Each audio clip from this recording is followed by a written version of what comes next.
Boss, may mag-apply na ng personal assistant. Tanggapin mo na, boss. 2 buwan pa kasing leave si Dudong eh. Sige, sige, papasukin mo nga. Eto na, boss.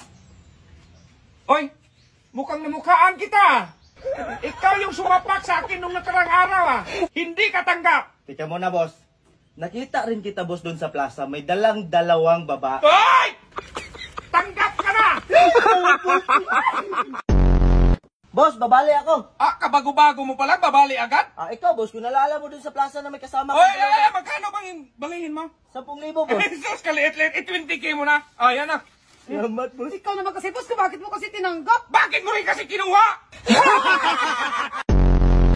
Boss, babalik sana ako. Mambili ko lang ng diaper. Susday, ihagis mo na lang yan. Mas makamura ka pa kaysa sa ibang diaper. Mas mura kasi yung agis. Sige, boss. Dahil sana pala yung anak mo, hindi ko napansin. Nasa likuran na, boss. Sinagis ko. Bakit mo hinagis? Sabi mo para makamura. Huwag ka na! Ikaw ha? Kabago-bago mo pa lang dito. Lumayas ka na. Madiskwado pa ako sa'yo. Oh, bakit ka bumalik? Balik ko naman dito. Oh, anong sabi mo? Hindi ko sinabi na may babae ka. Ang sabi ko lang, meron kang kasamang 2 babae na pamangkin mo. Paano pamangkin wala akong kamag-anak rito? Hala. Dahil bumili ka ng pitchay-chay kasi boys dahon. Sige, boss. Ano ulit yun, boss? Itanim mo kasi yan sa ulo mo yung sinasabi ko. Dahil pitchay-chay kasi boys dahon. Sige, boss. Boss, may idagdag ka pa ba nito? Sus, Day! May abono na yan, Day! Day, nandyan ba si Kalbo? Umalis, boss.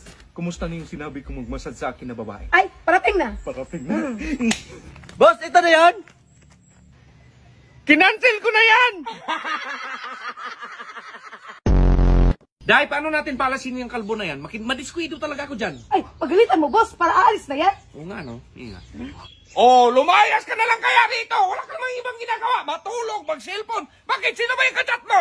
Si ma'am, boss. Ay, magpaload ka tapos merienda. Salamat, boss.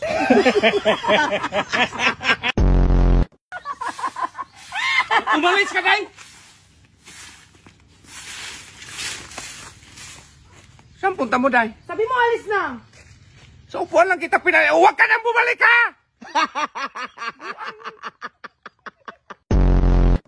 Kakainis talaga tong kalbo na to. Wala na nga sana akong problema kasi si Dudong nag-live ng 2 buwan. Itong kalbo na to dumagdag na naman. Ano problema mo, boss? Nagtanong ka ba? Maglakad ka ng 100 step ha kasi nandun yung surprise ko sa'yo. Sige, boss. 1, Oh, magligaw talaga yun. Huwag ka nang bumalik. 58, 76, 87, 99, 100. Oh, saan yung surprise mo, boss? Boss, natutulog na naman si Kalbo. Saan? Doon, oh. Ingat.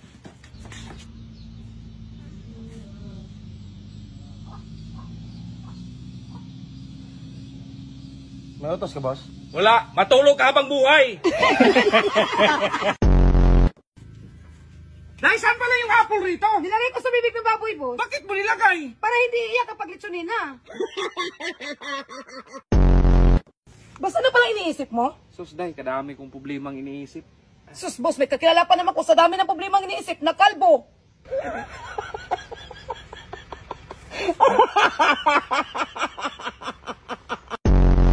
Day, halika nga. Bakit, boss? Pinagbintangan kang na ikaw daw kumuha ng baboy sa ating kapitbahay. Ay, hindi ako, boss. Di, ikaw yung mga sabi nila na ikaw daw kumuha ng baboy nila. Wala akong alam yan. Di, Day, bayaran lang natin yun. Bayaran na ang tigas ng balat ng baboy nila tapos ginalis pa.